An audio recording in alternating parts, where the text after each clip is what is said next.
रखी यहाँ पे oil and natural gas corporation limited के द्वारा बम्पर भर्ती का नोटिफिकेशन आपको देखने को मिलेगा। देखिए यहाँ पे बिल्कुल फ्रेशर कैंडिडेट भर्ती का नोटिफिकेशन आपको देखने को मिलेगा। देखिए यहाँ पे बिल्कुल फ्रेशर कैंडिडेट अप्लाई कर सकते हैं, एज वेल एज यहाँ पे एक्सपीरियंस वाले कैंडिडेट भी एलिजिबल रहेंगे। परमानेंट जॉब आपको देखने को मिलेगा और ये आपका लार्ज स्केल पे हायरिंग आपको देखने को मिलता है। तो यहाँ पे अच्छी खासी नंबर ऑफ वैकेंसी आपको देखने को मिलेगी। तो टोटल नंबर ऑफ वैकेंसी यहाँ पे 1322 पदों के लिए वैकेंसी निकाली गई है, जो कि आपकी ऑल ओवर इंडिया कैंडिडेट के लिए निकाली गई है। तो इंडिया में अगर आप कहीं से भी बिलोंग करते हैं आप बिल्कुल एलिजिबल रहने वाले हैं। तो बात कर लेते हैं यहाँ पे कि कौन कौन सी पोजीशन देखने को मिलेगी। तो यहाँ पे जो आपका पोजीशन रहेगा, टेक्नीशियन के पदों के लिए वैकेंसी है, सुपरवाइजर के पदों के लिए वैकेंसी है, जूनियर इंजीनियर के पदों के लिए वैकेंसी है। उसके अलावा यहाँ पे साइट इंजीनियर के पदों के लिए वैकेंसी है, साइट इंचार्ज का वैकेंसी आपको देखने को मिलेगा। साथ ही साथ यहाँ पे सेफ्टी डिपार्टमेंट के अंदर वैकेंसी है, ऑपरेशन एंड मेंटेनेंस डिपार्टमेंट में आपको वैकेंसी देखने को मिलेगी, और भी अलग अलग टाइप के पद आपको यहाँ पे देखने को मिल जाते हैं। एंड यहाँ पे आपका जो एजुकेशन क्वालिफिकेशन इन्होंने मांगा है, अगर आपने यहाँ पे आईटीआई कर रखा है आप इसको अप्लाई कर सकते हैं। अगर आपने डिप्लोमा किया है आप एलिजिबल है। अगर आपने बीटेक कर रखा है तो भी आप एलिजिबल है। और अगर आपने बैचलर ऑफ इंजीनियरिंग कर रखा है तो भी आप इसको अप्लाई कर सकते हैं। इवन अगर आपने यहाँ पे 12वीं कर रखा है तो भी आप एलिजिबल है टेक्नीशियन के पदों के लिए। आपका जो एजुकेशन क्वालिफिकेशन है उसके अंदर मिनिमम यहाँ पे 60% का क्राइटेरिया कंप्लीट होना जरूरी है।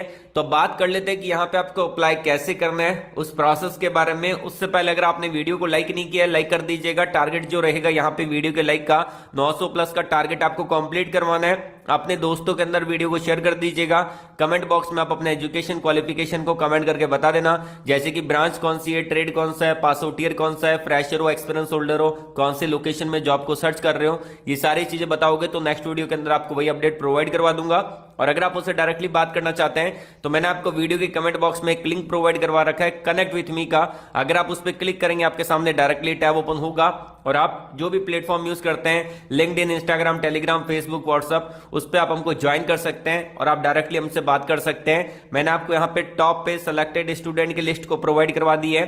ये उन सभी स्टूडेंट की लिस्ट है जो कि आज टॉप एमएनसी कंपनी में काम कर रहे हैं हमारे चैनल के थ्रू। इसी बात पे चैनल को सब्सक्राइब कर लेना। तो शुरू करने से पहले अगर आप हमारे इस चैनल पे नहीं है तो चैनल को सब्सक्राइब कर ले, पास में जो घंटी वाला आइकन है उसको दबा दे ताकि आपको नेक्स्ट वीडियो का नोटिफिकेशन सबसे पहले मिल पाए। और आपका भाई इस चैनल पे इंजीनियरिंग जॉब अपडेट लाता रहता है, तो चैनल को सब्सक्राइब करना मत भूलिएगा। चलिए शुरू करते हैं। चलिए बात कर लेते हैं कि यहाँ पे आपको अप्लाई कैसे करना है, उस प्रोसेस के बारे में। तो मैंने आपको अप्लाई लिंक वीडियो के डिस्क्रिप्शन में और वीडियो के कमेंट बॉक्स में ऑलरेडी प्रोवाइड करवा दी है, वहां पे क्लिक करके इसको अप्लाई कर सकते हैं। लेकिन अप्लाई करने से पहले अप्लाई प्रोसेस को समझ लेना है, जो कि मैंने आपको वीडियो के अंदर पूरा डिटेल में बता रखा है।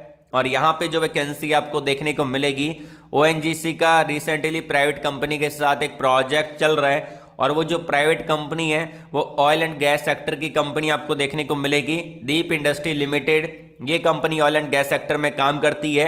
और अगर आप इनके ऑफिशियली वेबसाइट पे आएंगे और स्क्रॉल डाउन करके आप अगर देखेंगे इनकी क्लाइंट कंपनी के अंदर, तो बहुत सारी कंपनी आपको देखने को मिल जाती है। कुछ प्राइवेट कंपनी के साथ भी काम कर रही है और कुछ यहाँ पे पीएसयू के साथ भी काम कर रही है, जैसे कि गुजरात गैस के साथ, सीपीसीएल के साथ ही काम कर रही है। उसके अलावा यहाँ पे आप देख पाएंगे वेदांता ग्रुप के साथ और यहाँ पे ऑयल इंडिया लिमिटेड के साथ, और रिसेंटली जो प्रोजेक्ट चल रहा है वो ओएनजीसी के साथ इनका प्रोजेक्ट यहाँ पे चल रहा है। और यहाँ पे इन्होंने जो वैकेंसी का अपडेट दी है वो लिंक्डइन के थ्रू दी है, और ये वैकेंसी 10 घंटे पहले ही यहाँ पे लिंक्डइन पे इन्होंने अपडेट दी है, तो आप यहाँ पे देख सकते हैं। और यहाँ पे दीप इंडस्ट्री लिमिटेड के द्वारा वैकेंसी निकाली गई है। डायरेक्टली यहाँ पे वॉक इन इंटरव्यू के द्वारा आपका सिलेक्शन देखने को मिलेगा। और ये सारे डॉक्यूमेंट यहाँ पे आपको चाहिएंगे, जिसमें आपका अपडेटेड सीवी रहेगा, आधार कार्ड, क्वालिफिकेशन सर्टिफिकेट, और अगर आप फ्रेशर है तो भी आप यहाँ पे एलिजिबल रहेंगे, एक्सपीरियंस होल्डर है तो भी आप इसको अप्लाई कर सकते हैं। ये आपका अप्लाई लिंक यहाँ पे इन्होंने दे रखा है। तो मैं आपको डायरेक्टली इनके अप्लाई लिंक की तरफ लेके चलता हूं और अप्लाई करके दिखा देता हूं।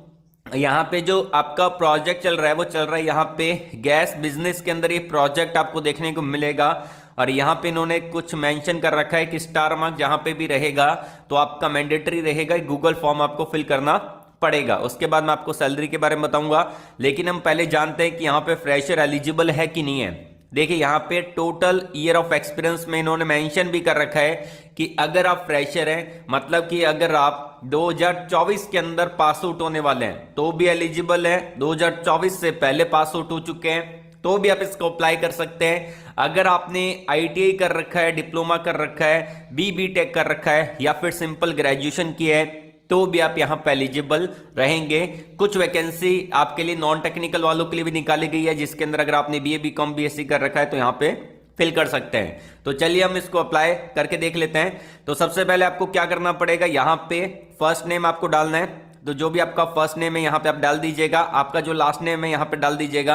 अब बहुत सारे ऐसे बच्चे रहते हैं जिनका ओनली फर्स्ट नेम रहता है, लास्ट नेम नहीं रहता। तो यहाँ पे आपको क्या करना है, अगर आपका लास्ट नेम नहीं है तो आप यहाँ पे NA फिल कर सकते हैं, ठीक है। उसके बाद अगर आप स्क्रॉल डाउन करेंगे यहाँ पे आ जाता है क्वालिफिकेशन। तो आपका जो भी क्वालिफिकेशन है, जैसे कि अगर आप यहाँ पे बिलो 10th स्टैंडर्ड पास है तो उस पे डाल सकते हैं। अगर आपने 10वीं पास कर रखा है, 12वीं पास कर रखा है, आईटीआई कर रखा है, डिप्लोमा कर रखा है, बीटेक कर रखा है, या फिर अगर आपने यहाँ पे सिंपल ग्रेजुएशन किया है जैसे कि BA BCom BSc BBA BCA, तो यहाँ पे आप डाल सकते हैं। अदर वाला ऑप्शन है और यहाँ पे आप अदर वाला ऑप्शन में यहाँ पे टाइप करके मेंशन कर सकते हैं। उसके बाद आता है यहाँ पे कांटेक्ट नंबर आते हैं, तो आप अपने कांटेक्ट नंबर यहाँ पे डाल दीजिएगा। ध्यान रखिएगा कि यहाँ पे इन्होंने बोल रखा है कि please provide WhatsApp mobile number, तो आपका जो व्हाट्सएप नंबर है वही आपको यहाँ पे डालना है। उसके बाद आता है यहाँ पे ईमेल आईडी फॉर कम्युनिकेशन। अगर आपका सिलेक्शन हो जाता है तो फिर वो आपसे कम्युनिकेट कैसे करेंगे, तो आपको कम्युनिकेशन के लिए आपका जो ईमेल आईडी है वो आपको डाल देना है। तो एक चीज का ध्यान रखिएगा कि सिमिलैरिटी होनी चाहिए कि जो आप रिज्यूम यहाँ पे डालेंगे उस रिज्यूम के अंदर और जो आप ईमेल आईडी यहां पे डालेंगे वो सिमिलर होनी चाहिए, ताकि कम्युनिकेशन करते टाइम कोई प्रॉब्लम क्रिएट ना हो, ठीक है। ऐसा नहीं हो कि आप यहां पे ईमेल आईडी कोई दूसरी डाल रहे हैं और यहां पे आपके रिज्यूम के अंदर ईमेल आईडी कोई दूसरी है। तो ध्यान रखिएगा दोनों ईमेल आईडी आपकी सिमिलर होनी चाहिए। उसके बाद आता है यहाँ पे कि आपको इस वैकेंसी के बारे में कैसे पता चला, कौन सा सोर्स था। तो यहाँ पे बहुत सारे रिसोर्स के बारे में बता रखा है। यहाँ पे naukri.com, job consultant, WhatsApp, LinkedIn employ, referral या फिर अदर। तो आपको क्या करना है, यहाँ पे लिंक्डइन पे क्लिक करना है। ध्यान रखिएगा लिंक्डइन पे आपको सभी को क्लिक करना है। उसके बाद आता है यहाँ पे कि अगर आप किसी ने आपको रेफरल दिया है तो उसका नाम यहाँ पे डाल सकते हैं। अन्यथा अगर किसी ने रेफरल आपको नहीं दिया है तो आप यहाँ पे NA फिल कर सकते हैं, ठीक है। और ये जब आप देखेंगे तभी आपको समझ में आएगा कि कहाँ पे क्या फिल करना है। अगर आप खुद अगर फिल करने की कोशिश करेंगे तो आपको समझ में नहीं आएगा, इसीलिए मैं आपको बार बार कहता हूँ वीडियो को पूरा देखिए। और यहाँ पे आता है टोटल ईयर ऑफ एक्सपीरियंस। तो यहाँ पे अगर आप फ्रेशर हैं तो 0 से लेके 2 साल का डालना है, और अगर आपके पास कोई एक्सपीरियंस है तो आप अपने अकॉर्डिंग यहाँ पे एक्सपीरियंस वाले ऑप्शन को सिलेक्ट कर सकते हैं। उसके बाद आता है कि भाई आप कौन से पोजीशन के लिए अप्लाई कर रहे हैं। तो यहाँ पे आपका प्लानिंग इंजीनियर है, परचेज इंजीनियर है, क्वालिटी कंट्रोल इंजीनियर है, ड्राफ्टमैन है। उसके बाद आपका यहाँ पे टेंडर एग्जीक्यूटिव है, डिजाइन इंजीनियर है, प्रोजेक्ट इंजीनियर है। मैं आपको बता देता हूँ कि आपको कहाँ पे अप्लाई करना है। देखिए अगर आपने डिप्लोमा कर रखा है, बीटेक कर रखा है, तो आप यहाँ पे अप्लाई करेंगे सबसे पहले प्लानिंग इंजीनियर के लिए, परचेज इंजीनियर के लिए जिन्होंने डिप्लोमा बीटेक कर रखा है। जो भी इंजीनियर की पोजीशन है उसके लिए डिप्लोमा और बीटेक अप्लाई कर सकते हैं। जिन्होंने डिप्लोमा कर रखा है, जिन्होंने बीटेक कर रखा है किसी भी ब्रांच में, वो एलिजिबल है। और जिन्होंने आईटीआई कर रखा है वो यहाँ पे ड्राफ्टमैन के पदों के लिए अप्लाई कर सकते हैं। ये रहेगा आईटीआई वालों के लिए जिन्होंने आईटीआई कर रखा है, ठीक है। और बाकी जो भी है ये रहेगा बीटेक वालों के लिए जिन्होंने बीटेक कर रखा है या फिर जिन्होंने कर रखा है डिप्लोमा। उसके बाद आता है यहाँ पे कि आपने करंटली किसी ऑर्गेनाइजेशन में काम कर रखा है कि नहीं कर रखा। तो आपको यहाँ पे यस और नो वाला बटन दे रखा है, उस पर डाल देना है। देखिए अगर आप फ्रेशर है तो आप नो वाले बटन पे टिक करेंगे, और अगर आपके पास एक्सपीरियंस है तो आप यस वाले बटन पे टिक करेंगे। उसके बाद आता है यहाँ पे कि जिस ऑर्गेनाइजेशन में अगर आपने काम कर रखा है उसका नाम डाल दीजिएगा, और अगर आपने नहीं कर रखा तो आप यहाँ पे NA फिल कर सकते हैं। उसके बाद आता है यहाँ पे कौन सी ऑर्गेनाइजेशन का कौन सा सेक्टर था। तो आपने जिस ऑर्गेनाइजेशन में काम कर रखा है तो उसके सेक्टर के बारे में बता देना है। ऑयल एंड गैस का था, ऑटोमोबाइल का था, पावर का था, या फिर हैवी इंजीनियरिंग का था, या फिर कोई अदर था। तो अगर आपने नहीं कर रखा है आप यहाँ पे क्या करेंगे, आप यहाँ पे अदर वाला ऑप्शन है उस पर टिक कर देंगे। उसके बाद आते हैं यहाँ पे कि आपने जिस ऑर्गेनाइजेशन में काम किया था उसमें आपको कितना एक्सपीरियंस है। तो आपको यहाँ पे 0 से लेकर 2 साल का डाल देना है क्योंकि आप फ्रेशर है। उसके बाद आता है यहाँ पे कि करंट डेजिग्नेशन क्या था, कौन सा पोजीशन था जिस ऑर्गेनाइजेशन में आप काम कर रहे हैं। तो यहाँ पे अगर आप फ्रेशर है तो यहाँ पे NA फिल कर देंगे, और यहाँ पे आपको ब्रीफली एक्सप्लेन करना है आपके एक्सपीरियंस को, ठीक है। तो अगर आप फ्रेशर है तो आप यहाँ पे NA फिल करेंगे, और अगर आपने कोई अप्रेंटिसशिप या इंटर्नशिप कर रखा है तो उस एक्सपीरियंस को यहाँ पे आप शो जरूर कर सकते हैं, क्योंकि खाली छोड़ने से अच्छा है ताकि कुछ अच्छे से डाला जाए यहाँ पे। तो आप यहाँ पे ब्रीफली मेंशन कर सकते हैं कि आपने कोई अप्रेंटिसशिप कर रखा है, वहाँ पे कौन से प्रोजेक्ट पे काम किया था, कोई इंटर्नशिप किया था तो वहाँ पे भी कोई प्रोजेक्ट पे आपने काम कर रखा होगा, तो उसको आप यहाँ पे ब्रीफली मेंशन कर सकते हैं। इवन अगर आपने यहाँ पे जो आपका बीटेक के अंदर आपने एक प्रोजेक्ट बनाया था तो उस प्रोजेक्ट के बारे में भी यहाँ पे ब्रीफली मेंशन कर सकते हैं। उसके बाद आता है यहाँ पे करंट सीटीसी क्या है, तो फ्रेशर है तो यहाँ पे फ्रेशर वाला बटन टिक करेंगे।